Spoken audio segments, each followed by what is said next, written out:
Saudações, começa agora o programa Hora do Debate aqui na Strong Life. Nosso muito obrigado a todos que acompanham o nosso programa através da DSTV, canal 707, GoTV, canal 92, TV Cabo, canal 12, e a todos que acompanham o nosso programa ao vivo através da nossa página do Facebook, que é Strong Life, onde podem interagir conosco colocando as vossas dúvidas, as vossas perguntas relativamente aos temas que nós iremos abordar no dia de hoje. Eu sou Theo, filósofo e mestre José Massango, autor das obras A Mente de Deus, Enciclopédia do Conhecimento e o Mar da Sabedoria. Podem seguir a minha página do Facebook, que é Theo filósofo José Massango, onde podemos conversar em torno de vários assuntos. No dia de hoje tem convidados especiais. Tenho o pastor Fernando Chaú, ele que é presidente da Colé, e também temos reverendo Jessi Maloa, ele que é o secretário-geral da Colém, que vão nos ajudar a debater em torno de uma temática pertinente. Para já, irei saudar os meus convidados especiais, começando com o reverendo Jessi Maloa. Reverendo, saudações. Calorosas saudações, saúde a todos na paz do nosso Senhor Jesus Cristo, e queremos agradecer pela oportunidade de estar aqui, que Deus possa realmente nos encher da sua sabedoria para que possamos sair todos aqui repletos da sua presença. Que seja abençoado aí, e estamos para debater. Vamos lá. Obrigado, reverendo Jessi Maloa. Pastor Fernando Chaú, saudações. Boa tarde a todos, internautas e aqueles que nos acompanham, telespectadores. E boa tarde a si também, Massango. Boa tarde, meu colega de painel, reverendo Maloa. E pronto, agradecer a oportunidade de estar aqui. E é sempre um desafio, né? Mas também uma honra poder estar aqui para interagir e debater assuntos que nos tocam todos. Obrigado. Obrigado, pastor Fernando Chaú, reverendo Jessi Maloa. A todos que acompanham o nosso programa através da nossa página do Facebook, podem partilhar o nosso programa para que possa alcançar mais pessoas. Podem colocar o vosso like, podem colocar os vossos comentários, as vossas dúvidas relativamente aos temas que nós iremos abordar no dia de hoje. Pastor Fernando Chaú, reverendo Jessi Maloa, antes de passar para o nosso tema central de hoje, que tem a ver com os líderes eclesiásticos, isto é, aos desafios dos líderes eclesiásticos na atualidade, há aqui assuntos que mexeram com a nossa sociedade durante o final de semana. Temos o primeiro assunto, que tem a ver com a formação do curanderismo via online. Gostaria de ouvir a posição dos pastores em torno disso, de uma forma bem breve. Vimos essa situação nas redes sociais, onde agora passaremos a ter uma formação online dos curandeiros. Reverendo Jessi Maloa, de uma forma breve, qual é o seu comentário em torno deste assunto? Eu até estava aqui rapidamente a tentar procurar o panfleto, também vi no grupo da Colem, né? sobre essa formação. O que eu acho ali é que, de facto, aquilo não é uma formação. Até porque parece que onde foi postado aquilo, a pessoa depois disse que não substituía o bater dos batuques, né? Aquela formação presencial, né? E outro aspecto também muito importante ali que é importante frisar é que aquela formação ela toca aspectos muito superficiais da questão do curandeirismo. A pessoa que se inscrever naquilo não vai de facto aprender na essência o que é o curandeirismo. Os aspectos que estão ali versados não são aspectos fulcrais da formação. Então aquilo ali é mais uma charlatagem, não é? Dentro do próprio seio do curandeirismo. Aliás, o curandeirismo em si, ela baseia-se na charlatagem. No entanto, dizer que vai haver uma formação online como tal, porque vai-se aprender qual é o significado das capulanas, acho que é uma das coisas, um dos temas, o significado das capulanas, há remédios, alguns remédios essenciais, está-se muito longe da verdadeira face do curandeirismo. Só para terminar o meu pensamento aqui, eu no domingo passado estive a falar sobre isso e expliquei que o curandeirismo é o ocultismo, e no ocultismo não se revelam segredos. A pessoa que vai dar a formação não vai revelar segredos profundos da profissão. Aqueles segredos, é por isso também ela ali sugere que tenha que ser alguém com chamado. E mesmo assim, não vai ser online que ela vai passar os segredos do ofício. Para um curandeiro passar segredos do ofício a uma outra pessoa que está sendo formada, ela precisa ter a certeza absoluta que aquele indivíduo vai de fato acatar com os ensinamentos e também que não irá de jeito nenhum trair a organização. É por isso que é um grupo muito fechado. Geralmente não é todos os dias que tu vais encontrar um curandeiro, por exemplo, que vai aparecer na televisão e vai falar. Um curandeiro, por exemplo, que se converteu, que saiu daquele meio, que vai chegar aqui falar dos segredos do ofício. Eles fazem questão, como qualquer outra máfia, faz questão de que os segredos fiquem dentro da organização. E os próprios espíritos, quando eles escolhem alguém para aquele ofício, eles vão treinando a pessoa desde criança, de tal maneira que essa pessoa tenha características frias, essa pessoa possa realmente executar tarefas muito duras sem comprometer os segredos do ofício. Quando a pessoa já está pronta para entrar dentro do ofício, quando a pessoa começa a ter problemas, desmaios e por aí em diante, já houve um trabalho que os espíritos fizeram com essa pessoa. E dificilmente essa pessoa, naquela fase, ela pode recuar. Dificilmente ela faz isso. Só com muita graça mesmo de Deus e muito querer intervenção de alguém também que tenha muita intimidade com Deus para reverter a situação, essa pessoa sair desses pactos. Obrigado, reverendo G.C. Maloa. Iremos passar para o nosso segundo ponto prévio, que vai para o pastor Fernando Chauque. Pastor, temos aqui um outro ponto prévio que tem a ver com a publicação do jornal Notícia, que diz que os curandeiros querem ajudar a Frelimo a reconquistar o município da Beira. Sendo líder, como é que olha para isso? Como é que olha para esta notícia, pastor? Primeiro, li o artigo e consta-me que é uma publicação que mostra que não é primeira vez a pretensão de curandeiros ajudarem a Frelimo. Cabe à própria Frelimo, não é, ter uma base da sua crença, e eu acho que há assuntos que eu não tenho nada mesmo a comentar, e esse é um deles, né? Primeiro porque eu não acredito na sorte dos curandeiros. Eu sou cristão e eu tenho minha maneira de pensar em relação àquilo que é as crenças, não é? Muito diferente daquilo que talvez a própria Frelimo e tudo mais como partido e outros partidos. O que posso dizer é que, a ser verdade, e o próprio partido, se estiver aliado aos curandeiros, correm o risco, de facto, de não conseguir lucrar os seus objetivos por essa via. As pessoas também não vão votar por causa de espíritos. As pessoas precisam de um programa, e esse aqui é o desafio que o meu país tem. Não votar alguém ou um partido porque esse partido fez um trabalho com curandeiros. Nós precisamos de colocar pessoas no poder por causa de um programa. No dia em que as pessoas perceberem isso, Moçambique vai ser um país realmente democrático. Nós não votamos porque agora porque vai ter a ajuda dos curandeiros, nós vamos lá votar. Não, tem que haver programa, tem que haver uma agenda. E, infelizmente, se esse é o caminho que os partidos políticos vão pautar por ele, é um caminho errado, porque são pactos que vão fazer com as trevas, e por causa desses pactos não terão sucesso como tem sido, como temos vivido ao longo de todos esses anos. Todos os pactos que eles fazem, todo o apoio com as trevas, nunca trouxeram sucesso para este país.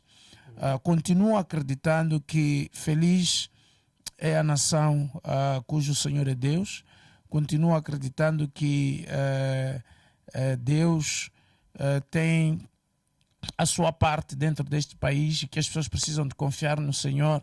A Bíblia diz: confia no Senhor e faz o bem, e Ele te concederá os desejos do seu coração. Ele não diz vai procurar drogas, vai consagrar, vai matar animais, etc. Não, Ele diz confia no Senhor. É isso que nós precisamos.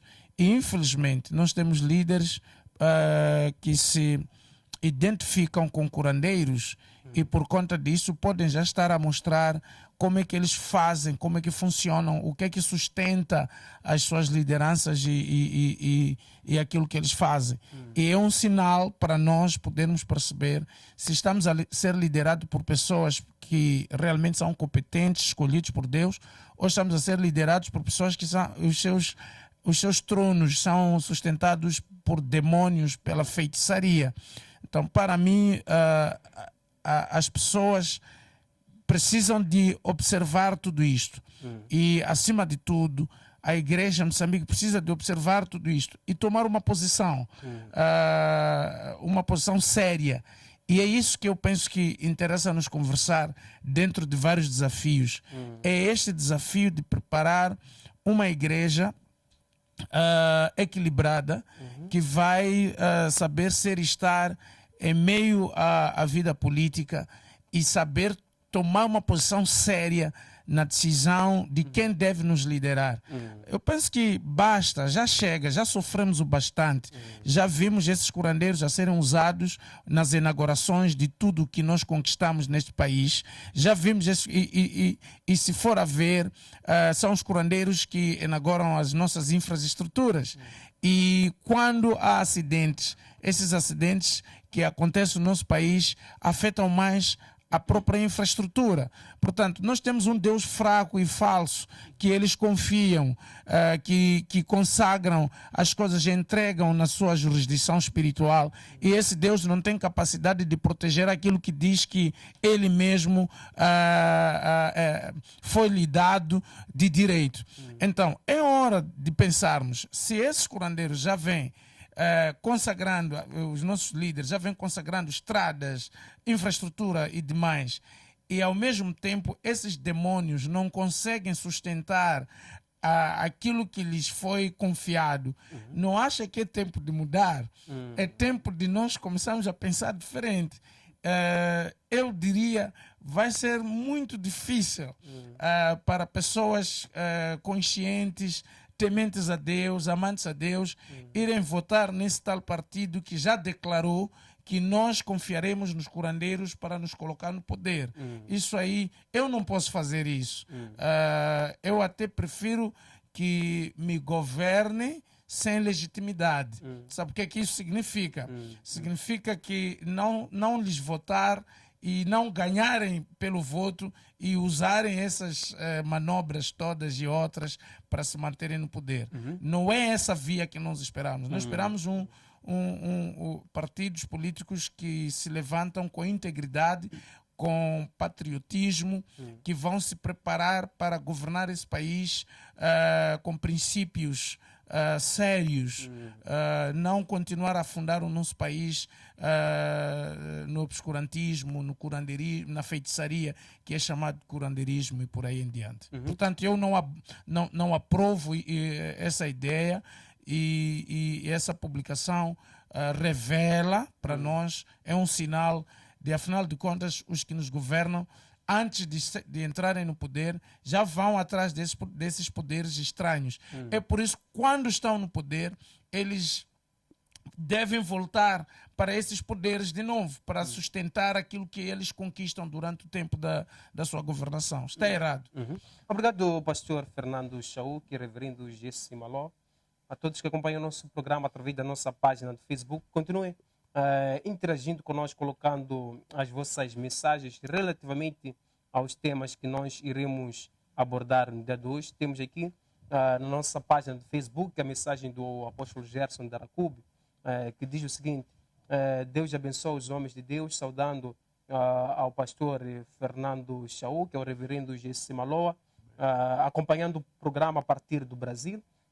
Temos aqui a mensagem do pastor Daniel Mabunda, que diz o seguinte: a paz Massango, a paz, toda a equipe, a paz, os convidados. Temos aqui o apóstolo, temos o Aizmeni Roga a dizer que está a acompanhar o nosso programa, está atento e está para aprender. Temos Silva Kwam, que diz o seguinte: aleluia, louvado seja Deus. Continuem interagindo conosco, colocando as vossas mensagens na nossa página do Facebook, partilhando o nosso programa para que possa alcançar mais pessoas. Pastor e reverendo Gessi Maló, passemos agora para o nosso tema central, que é os desafios dos líderes eclesiásticos na atualidade. Começo com o reverendo Gessi Maló. Reverendo, nós nos encontramos num tempo onde, em algum momento, há muitos desafios para os líderes. E, em algum momento, acaba se questionando se os líderes estão conseguindo respondendo a esses desafios. Como uma pergunta prévia, o que é um líder eclesiástico ou como ser um líder eclesiástico e quais são os desafios que os líderes têm? Muito obrigado pela pergunta. O líder eclesiástico é um indivíduo com um chamado divino para operar na vontade de Deus. Portanto, é alguém que é um sacerdote.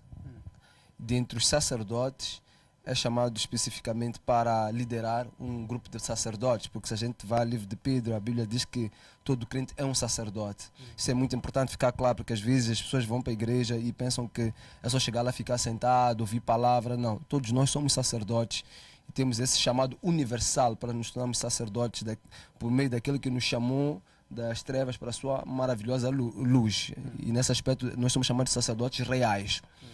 No entanto, nem todos podem estar à frente, encabeçar o movimento de sacerdotes. Tem que haver organização na igreja. Foi assim no primeiro século. E seria o líder eclesiástico aquele que, dentre os seus pares, fosse revelado pelo Espírito Santo.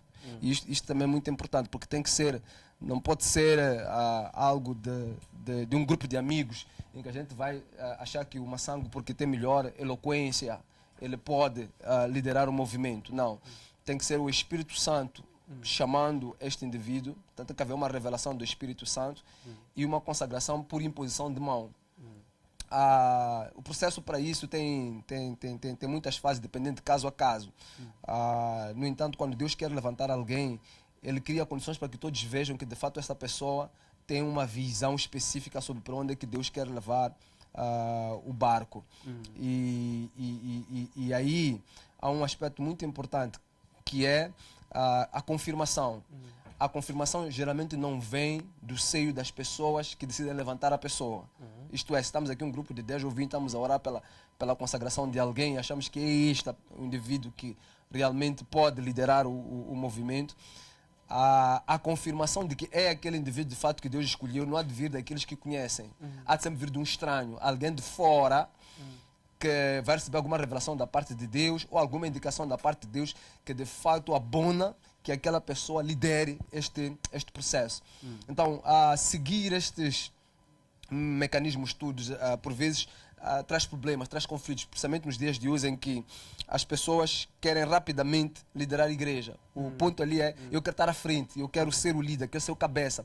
E às vezes nós colocamos alguém à frente porque ou é o melhor pregador, ou tem a melhor aparência, ou tem a melhor eloquência, mas não olhamos para os aspectos espirituais do chamado.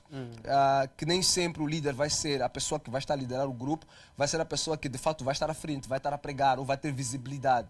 Vezes há em que o líder, a pessoa que está no movimento, é a pessoa até menos visível de todas, mas ela é o cérebro, é o cabeça do grupo. É ali onde Deus deposita a confiança sobre o mover do Espírito para que aquele grupo possa andar na sã doutrina.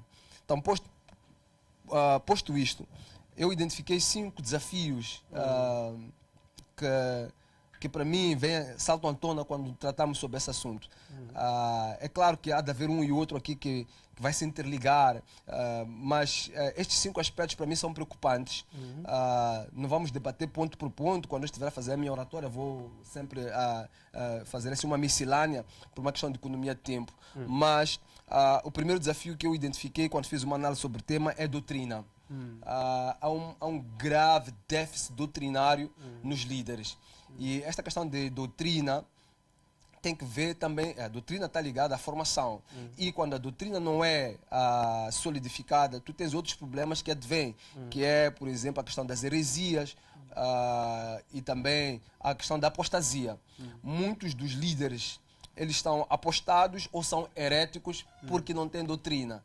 E quando nós lemos as Sagradas Escrituras, nós encontramos várias escrituras que dão ênfase à questão da doutrina. Paulo é um dos que muito bate quando levanta líderes, Timóteo, Tito, ele bate nessa tecla, porque a questão da doutrina ela é essencial para todo o fluir da presença de Deus e vontade de Deus na vida de um líder. Se o líder não tem doutrina, se ele não está muito bem assente, ele perdeu a rocha, porque a doutrina é o verbo é Cristo.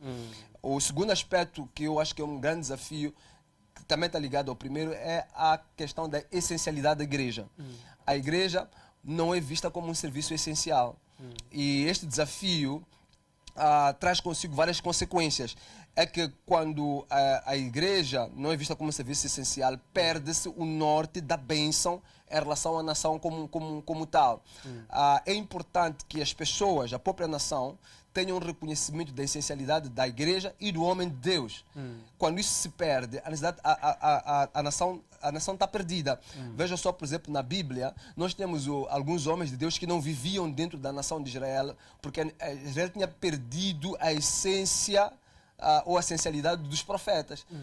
E aí Elias teve que sair para viver em Querite. Eliseu tinha que viver afastado da sociedade. E quando quando ia no meio da sociedade, quando ministrava para a sociedade, era uma bênção, mas sempre de fora para dentro. O João Batista também foi a mesma coisa. João Batista ficava no deserto, as pessoas tinham que ir lá, porque tinha-se perdido a essencialidade da igreja. Nós temos feito muitos programas sobre isso, né, Chauk? Questão da essencialidade. E nós estamos sempre a dizer, na época de Covid-19, nós fomos dizendo que a igreja é um serviço essencial, não se pode fechar a igreja por causa dos benefícios que a mesma traz. Esse tema que trouxe, esse tema prévio, é um aspecto que está ligado também à questão da essencialidade.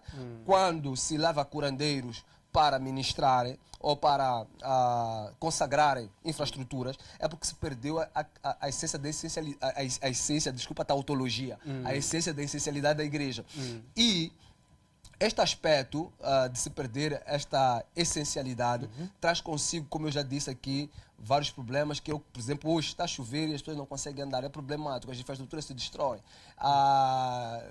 Temos guerras neste país, temos muitos problemas que não devíamos estar a enfrentar se de fato a igreja fosse um serviço essencial. Bate-se, rouba-se na igreja hoje, coisa que não acontecia há algum tempo atrás.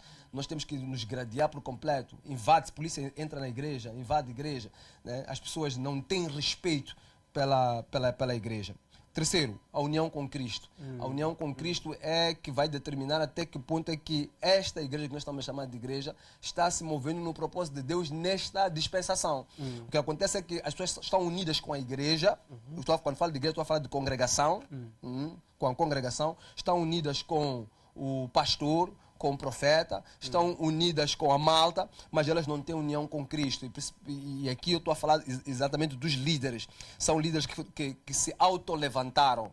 Se você tenta perceber de onde é que ele vem, qual é o histórico dele. Um líder precisa de histórico. Até um líder político, você tem que ver o histórico dessa pessoa, não pode aparecer do nada.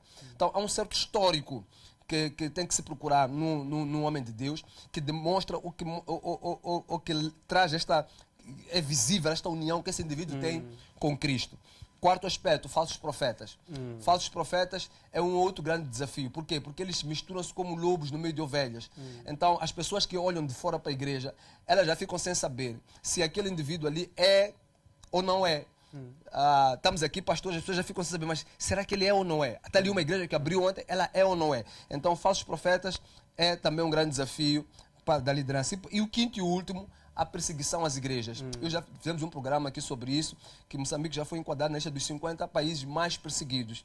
E esta questão da perseguição da igreja tem muito que ver com o extremismo islâmico no norte do país. Nós não queremos só pregar no sul, nós queremos entrar em Cabo Delgado, Nampula e pregar a palavra. No entanto, há muitos irmãos que estão a morrer lá por via desses desafios que estamos aqui, que estou aqui a mencionar, que tem que ver com a perseguição às igrejas. E ligado a isto, temos também a lei da liberdade religiosa, temos também a lei de branqueamento de capitais, que já começa, as pessoas já começam a olhar para a igreja como um foco de lavagem de dinheiro. Então, tudo isto cai no que